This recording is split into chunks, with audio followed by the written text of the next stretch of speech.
Hello everyone, and welcome to today's tutorial. I'm excited to show you how to build a fun simulation game using Java. If you're a beginner or an intermediate programmer looking to improve your Java skills, you're in the right place. Before we start coding, let's outline our game concept. Our simulation game will revolve around managing a small farm where players can plant crops, water them, and harvest. The game will have a simple text-based interface suitable for our Java environment. To keep things organized, we will use object-oriented programming principles.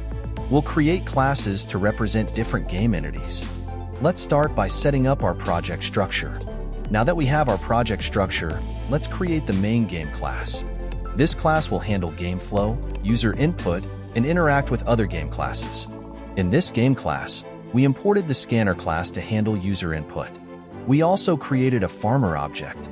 Next, we're creating the farmer class that will encapsulate properties such as a farmer's name and their inventory. We've included an inventory that holds the plants.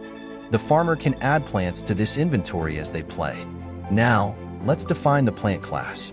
The plant class will represent different crops that the player can grow. The plant class has methods to manage its growth stages. Next, we will create the field class to manage where the plants are planted on the farm. The field will represent a grid where a limited number of plants can be placed.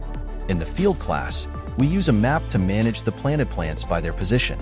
The plant method allows us to plant within capacity limits, while the water plants method simulates watering all the plants by growing them. Now that we have our foundational classes ready, let's return to the game class to integrate these components. We, of course, need to facilitate planting, watering, and harvesting crops.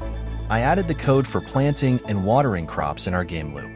In the case of harvesting, we'll implement a simple method that collects mature plants. An additional step will be needed to remove harvested plants from the field. The harvest crops method checks for plants that have reached the final growth stage and removes them from the field. Now, let's implement the method to remove plants from our field class.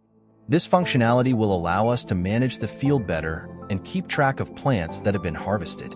Now let's take a moment to summarize what we have implemented so far. We have created several classes: game, farmer, plant, and field. The game class manages interactions. The farmer represents the player, the plant manages growth, and field handles planting. Next, we need to add some final touches, like displaying the current state of the field and the farmer's inventory. Let's improve our game by providing players with more feedback. By inserting this code into our game class, we'll give players a clear view of their current crops and harvested items. Next up, we'll run our game and see if everything is working as expected. Let's go ahead and compile our code. Make sure you have all the classes saved in the correct directory. Now we can run the game class using the main method. Here's the structure for the main class that triggers the game. The start method will enter our game loop where all the action occurs. Let's compile and run this. You should now see a welcome message, along with options to plant, water, and harvest. As you interact, you'll notice the game provides feedback based on your actions. If something isn't working, double-check that all methods are being called correctly and ensure your imports are correct. Debugging is an essential part of programming, so remain patient. Now that our game is operational, let's explore some possibilities for improvement.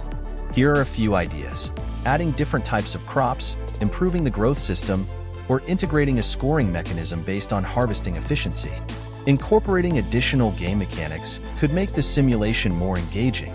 You can also experiment with graphics by utilizing libraries like JavaFX or Swing if you want to move beyond a text interface. Thank you for following along. You've learned how to build a basic simulation game using Java. I hope you had fun and feel inspired to extend this project further. If you enjoyed this tutorial, please give it a thumbs up, leave a comment below with your thoughts, and subscribe for more programming content. Happy coding, and see you in the next video.